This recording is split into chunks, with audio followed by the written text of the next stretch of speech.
and welcome to Gray Man Walking. Today I want to talk a little bit about YouTube. First, a lot of us have been acquainted with thru hiking through YouTube. It has exposed or created a lot more exposure for thru hiking, and that's kind of how I became interested. And as many other thru hikers have told you, the reasons that they will vlog their trip is to preserve a record for their future enjoyment, to let friends and family be able to follow along with them and see what's going on the trail. Just preserve those memories for the future. Those are all really good reasons to vlog.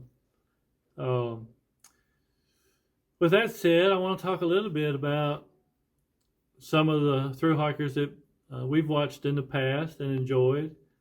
And I can tell you that my very first exposure to thru hiking on YouTube was with the Crawford family and their channel Fight for Together. Now, there was a lot of controversy surrounding them, and I don't really want to get into that. That's just internet craziness. But I watched them ranging in age from the kids from 2 to 17. Parents probably in their late 30s somewhere. And one of the biggest takeaways that I got from that was that, you know, if a family of 8 can do it, anyone should be able to do it. I should be able to do it. A couple other takeaways from their experience. Ben said something that I've never forgotten, and it was, people confuse comfort with safety. And that's a very true statement. There's going to be a lot of times when we're not comfortable out there on the trail, but that doesn't particularly mean we're in danger. And anything worthwhile, any goal that's worthy of achievement, there's going to be some hard work involved. And the last thing I'll say about the Crawfords was, about 6 months after they finished, they went back and provided trail magic for the next class of hikers. And the night after they did that, the 3 oldest kids got in front of the camera and recounted their experience of providing that trail magic. And their eyes were bright and shiny. They were so tickled that they could identify with the people that they were serving. They knew the feelings that the thru hikers had. They knew what they were going to.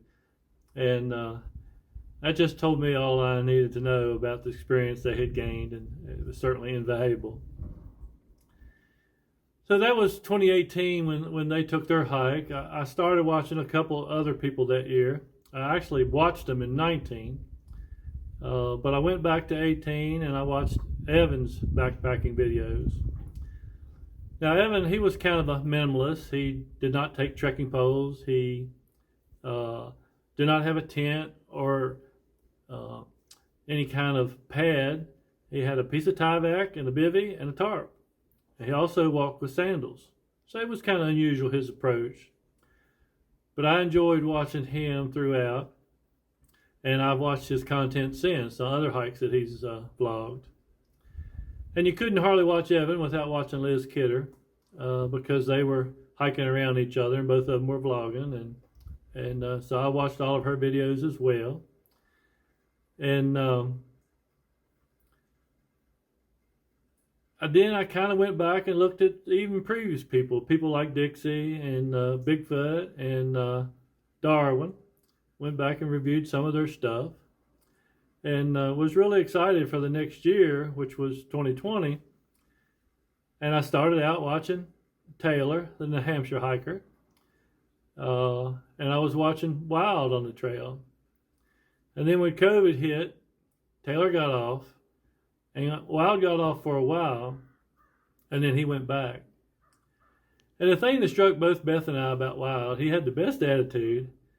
He got up every day, thankful for what he was doing, looking forward to what lay in front of him. And due to his delay, he probably got the prettiest views of the fall colors in New England than anyone else that year, or anyone I know of that year. So his delay probably benefited him a little bit, but very entertained by what he did and the way he approached it. And like I said, we try to learn as much as we can from these people to apply it to our own goals.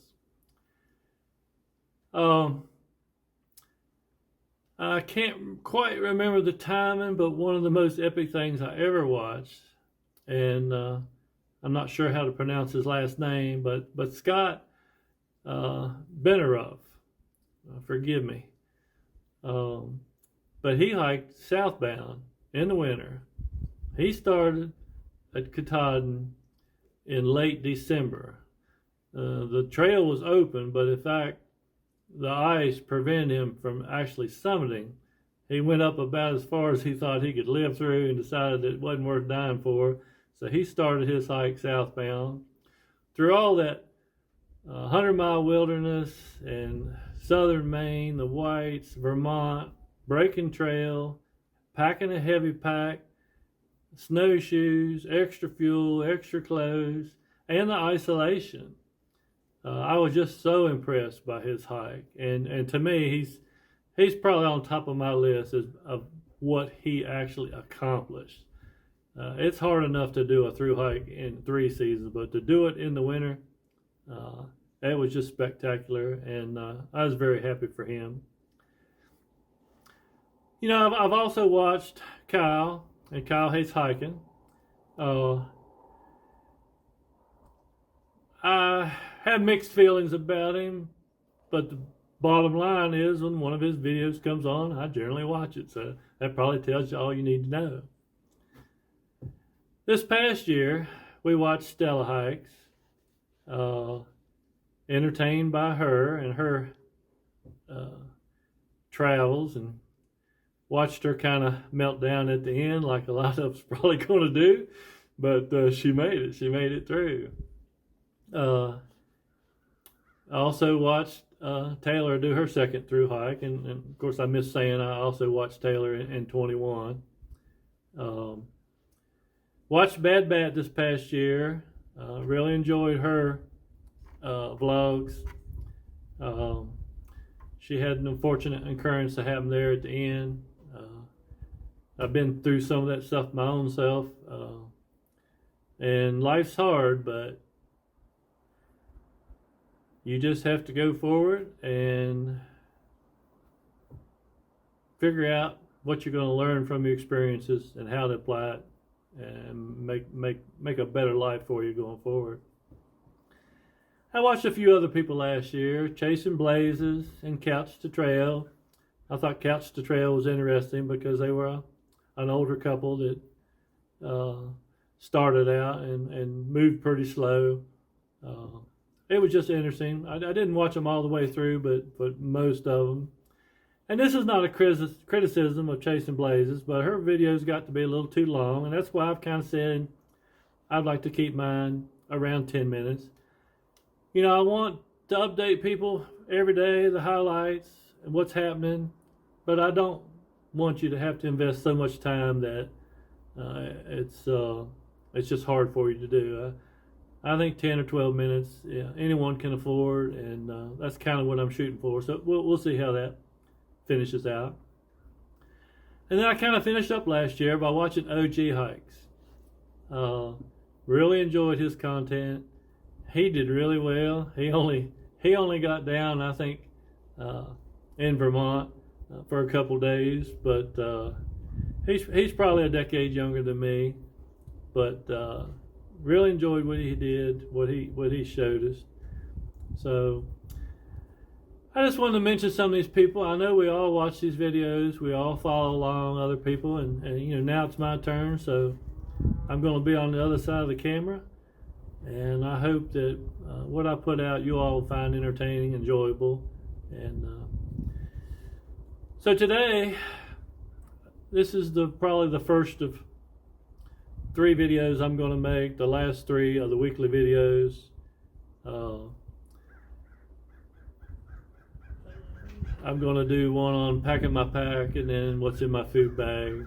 And this one and those two will be the last 3 of the weeklies. So sometime between now and by the time y'all watch this and before the next one, I'll be on the road to Springer.